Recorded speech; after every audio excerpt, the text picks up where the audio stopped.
The game of life, also known simply as life, is a cellular automaton devised by the British mathematician John Horton Conway in 1970. The game is a zero-player game, meaning that its evolution is determined by its initial state, requiring no further input. One interacts with the game of life by creating an initial configuration and observing how it evolves, or, for advanced players, by creating patterns with particular properties. Rules. The universe of the game of life is an infinite two-dimensional orthogonal grid of square cells, each of which is in one of two possible states, alive or dead. Every cell interacts with its 8 neighbors, which are the cells that are horizontally, vertically, or diagonally adjacent. At each step in time, the following transitions occur. Any live cell with fewer than 2 live neighbors dies, as if caused by underpopulation. Any live cell with 2 or 3 live neighbors lives on to the next generation. Any live cell with more than 3 live neighbors dies, as if by overpopulation. Any dead cell with exactly 3 live neighbors becomes a live cell, as if by reproduction. The initial pattern constitutes the seed of the system. The first generation is created by applying the above rules simultaneously to every cell in the seed. Births and deaths occur simultaneously, and the discrete moment at which this happens is sometimes called a tick. The rules continue to be applied repeatedly to create further generations. Origins. Conway was interested in a problem presented in the 1940s by mathematician John von Neumann, who attempted to find a hypothetical machine that could build copies of itself, and succeeded when he found a mathematical model for such a machine, with very complicated rules on a rectangular grid. The game of life emerged as Conway's successful attempt to drastically simplify von Neumann's ideas. The game made its first public appearance in the October 1970 issue of Scientific American, in Martin Gardner's Mathematical Games column. From a theoretical point of view, it is interesting because it has the power of a universal Turing machine. That is, anything that can be computed algorithmically can be computed within Conway's game of life. Gardner wrote, "The game made Conway instantly famous, but it also opened up a whole new field of mathematical research, the field of cellular automata. Because of life's analogies with the rise, fall and alterations of a society of living organisms, it belongs to a growing class of what are called simulation games." Ever since its publication, Conway's game of life has attracted much interest, because of the surprising ways in which the patterns can evolve. Life provides an example of emergence and self-organization. Scholars in various fields, such as computer science, physics, biology, biochemistry, economics, mathematics, philosophy, and generative sciences have made use of the way that complex patterns can emerge from the implementation of the game's simple rules. The game can also serve as a didactic analogy, used to convey the somewhat counterintuitive notion that design and organization can spontaneously emerge in the absence of a designer. For example, philosopher and cognitive scientist Daniel Dennett has used the analog of Conway's life universe extensively to illustrate the possible evolution of complex philosophical constructs,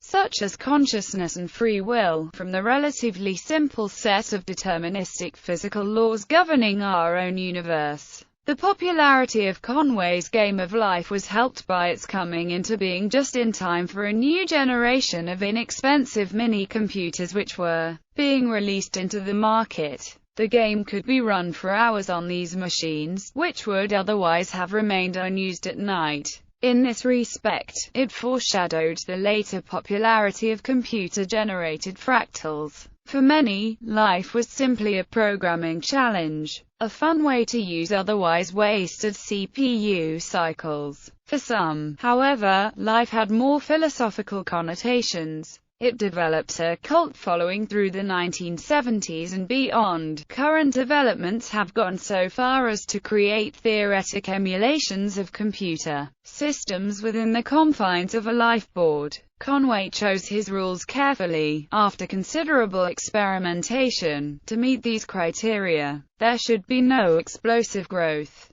There should exist small initial patterns with chaotic, unpredictable outcomes. There should be potential for von Neumann universal constructors. The rules should be as simple as possible, whilst adhering to the above constraints. Examples of patterns. The earliest interesting patterns in the game of life were discovered without the use of computers. The simplest static patterns and repeating patterns were discovered while tracking the fates of various small starting configurations using graph, paper, blackboards, physical game boards and the like. During this early research, Conway discovered that the arpentamino failed to stabilize in a small number of generations. In fact, it takes 1103 generations to stabilize, by which time it has a population of 116 and has fired 6 escaping gliders. Many different types of patterns occur in the game of life, including still lifes, oscillators, and patterns that translate themselves across the board. Some frequently occurring examples of these three classes are shown below, with live cells shown in black, and dead cells shown in white. The pulsar is the most common period 3 oscillator. The great majority of naturally occurring oscillators are period 2, like the blinker and the toad. But oscillators of many periods are known to exist, and oscillators of periods 4, 8, 14, 15, 30 and a few others have been seen to arise from random initial conditions. Patterns called Methuselahs can evolve for long periods before stabilizing, the first discovered of which was the arpentamino. Diehard is a pattern that eventually disappears after 130 generations, which is conjectured to be maximal for patterns with 7 or fewer cells. Acorn takes 5,206 generations to generate 633 cells including 13 escaped gliders.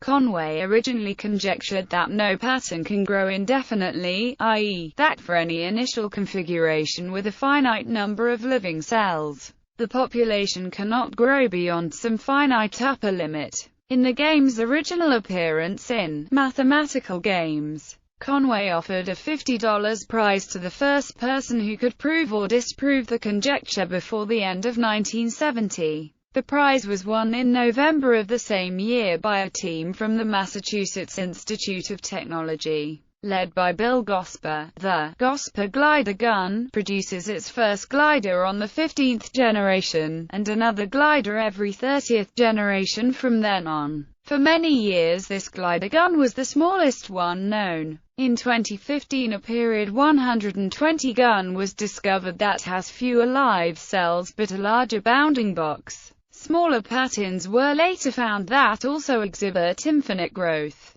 All three of the following patterns grow indefinitely. The first two create one block-laying switch engine each, while the third creates 2. The first has only 10 live cells. The second fits in a 5x5 square. The third is only 1 cell high. Later discoveries included other guns, which are stationary, and which shoot out gliders or other spaceships, puffers, which move along leaving behind a trail of debris, and rakes, which move and emit spaceships. Gosper also constructed the first pattern with an asymptotically optimal quadratic growth rate, called a breeder, or lobster, which worked by leaving behind a trail of guns. It is possible for gliders to interact with other objects in interesting ways. For example, if 2 gliders are shot at a block in just the right way, the block will move closer to the source of the gliders. If 3 gliders are shot in just the right way, the block will move farther away. This sliding block memory can be used to simulate a counter. It is possible to construct logic gates such as and or not using gliders. It is possible to build a pattern that acts like a finite state machine connected to 2 counters.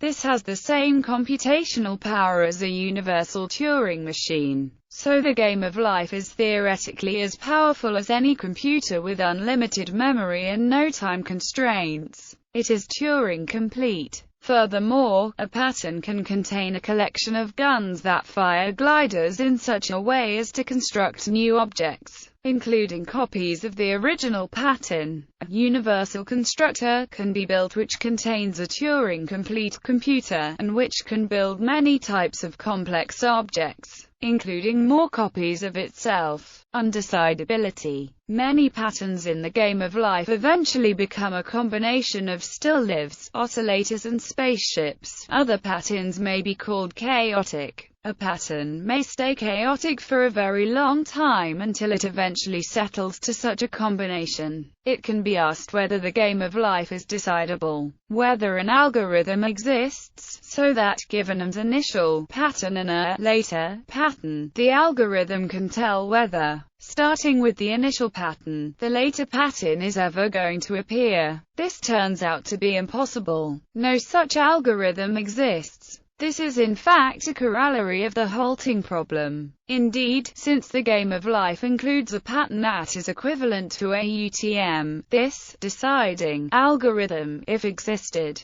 could have been used to solve the halting problem, by taking the initial pattern as the one corresponding to a UTM plus input and the later pattern as the one corresponding to a halting state of the machine with an empty tape. However, the halting problem is provably undecidable, and so such an algorithm does not exist. It also follows that some patterns exist that remain chaotic forever. Otherwise, one could just progress the game of life sequentially until a non-chaotic pattern emerges, and then easily compute whether the later pattern is going to appear. Self-replication. On May 18, 2010, Andrew J. Wade announced a self-constructing pattern dubbed Gemini, which creates a copy of itself while destroying its parent. This pattern replicates in 34 million generations, and uses an instruction tape made of gliders which oscillate between two stable configurations made of Chapman green construction arms.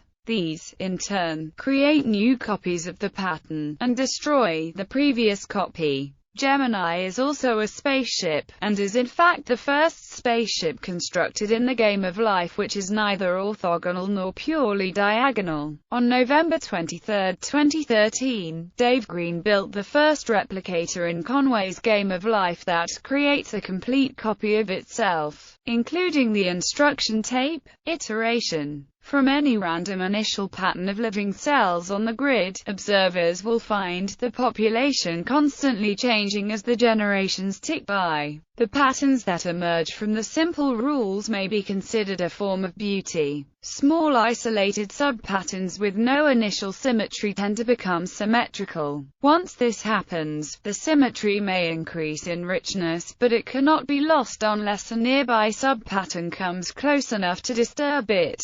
In a very few cases the society eventually dies out, with all living cells vanishing, though this may not happen for a great many generations. Most initial patterns eventually burn out, producing either stable figures or patterns that oscillate forever between two or more states. Many also produce one or more gliders or spaceships that travel indefinitely away from the initial location. Because of the nearest neighbor-based rules, no information can travel through the grid at a greater rate than one cell per unit time. So this velocity is said to be the cellular automaton speed of light and denoted algorithms. Early patterns with unknown futures, such as the Arpentamino, led computer programmers across the world to write programs to track the evolution of life patterns. Most of the early algorithms were similar. They represented life patterns as two-dimensional arrays in computer memory. Typically, two arrays are used, one to hold the current generation, and one in which to calculate its successor. Often 0 and 1 represent dead and live cells respectively. A nested for loop considers each element of the current array in turn, counting the live neighbors of each cell to decide whether the corresponding element of the successor array should be 0 or 1. The successor array is displayed For the next iteration, the arrays swap roles so that the successor array in the last iteration becomes the current array in the next iteration. A variety of minor enhancements to this basic scheme are possible, and there are many ways to save unnecessary computation. So, a program that keeps track of which areas are active can save time by not updating the inactive zones. To avoid decisions and branches in the counting loop, the rules can be rearranged from an egocentric approach of the inner field regarding its neighbors to a scientific observer's viewpoint. If the sum of all 9 fields is 3, the inner field state for the next generation will be life. If the all-field sum is 4, the inner field retains its current state and every other sum sets the inner field to death. If it is desired to save memory, the storage can be reduced to one array plus 3 line buffers. One line buffer is used to calculate the successor state for a line. Then the second line buffer is used to calculate the successor state for the next line. The first buffer is then written to its line and freed to hold the successor state for the third line. If a toroidal array is used, a third buffer is needed so that the original state of the first line in the array can be saved until the last line is computed. In principle, the life field is infinite, but computers have finite memory. This leads to problems when the active area encroaches on the border of the array. Programmers have used several strategies to address these problems. The simplest strategy is simply to assume that every cell outside the array is dead. This is easy to program, but leads to inaccurate results when the active area crosses the boundary. A more sophisticated trick is to consider the left and right edges of the field to be stitched together, and the top and bottom edges also, yielding a toroidal array. The result is that active areas that move across a field edge reappear at the opposite edge. Inaccuracy can still result if the pattern grows too large, but at least there are no pathological edge effects. Techniques of dynamic storage allocation may also be used, creating ever larger arrays to hold growing patterns. Alternatively, the programmer may abandon the notion of representing the life field with a two-dimensional array, and use a different data structure, like a vector of coordinate pairs representing live cells. The drawback is that counting live neighbors becomes a hash table lookup or search operation, slowing down simulation speed. With more sophisticated data structures, this problem can also be largely solved. For exploring large patterns at great time depths, sophisticated algorithms such as hash-life may be useful. There is also a method, applicable to other cellular automata too, for implementation of the game of life using arbitrary asynchronous updates whilst still exactly emulating the behavior of the synchronous game. Source code examples that implements the basic game of life scenario in various programming languages, including C, C++, Java, and Python can be found here. Variations on life. Since life's inception, new similar cellular automata have been developed. The standard game of life is symbolized as B3S23. A cell is born if it has exactly 3 neighbors, stays alive if it has 2 or 3 living neighbors, it dies otherwise. The first number, or list of numbers, is what is required for a dead cell to be born. The second set is the requirement for a live cell to survive to the next generation. Hence, B6S16 means a cell is born if there are 6 neighbors, and lives on if there are either 1 or 6 neighbors. Cellular automata on a two-dimensional grid that can be described in this way are known as lifelike cellular automata. Another common lifelike automaton, high life, is described by the rule B36S23, because having 6 neighbors.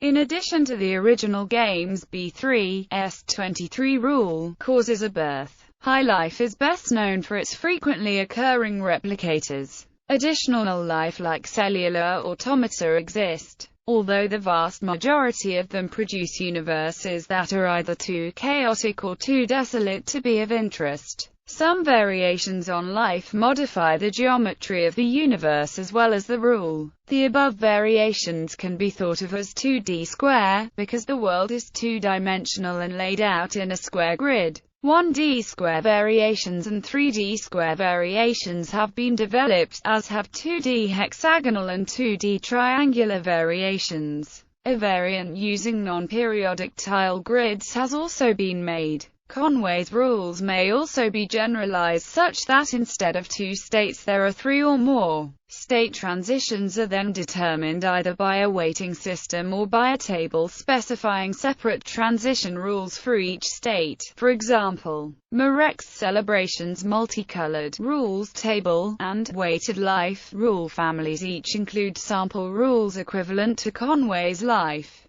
Patterns relating to fractals and fractal systems may also be observed in certain life-like variations. For example, the automaton B1S12 generates four very close approximations to the Sierpinski triangle when applied to a single live cell. The Sierpinski triangle can also be observed in Conway's game of life by examining the long-term growth of a long single-cell thick line of live cells, as well as in high life seeds, and Wolfram's Rule 90. Immigration is a variation that is very similar to Conway's game of life, except that there are two on-states. Whenever a new cell is born, it takes on the on-state that is the majority in the three cells that gave it birth. This feature can be used to examine interactions between spaceships and other objects within the game. Another similar variation, called quad life, involves four different on-states. When a new cell is born from three different on-neighbors, it takes on the fourth value, and otherwise, like immigration, it takes the majority value. Except for the variation among on-cells, both of these variations act identically to life. Music. Various musical composition techniques use Conway's life, especially in MIDI sequencing. A variety of programs exist for creating sound from patterns generated in life. The Native Instruments modular sound generation processing software package reactor features a drum machine with an integrated sequencer which implements life.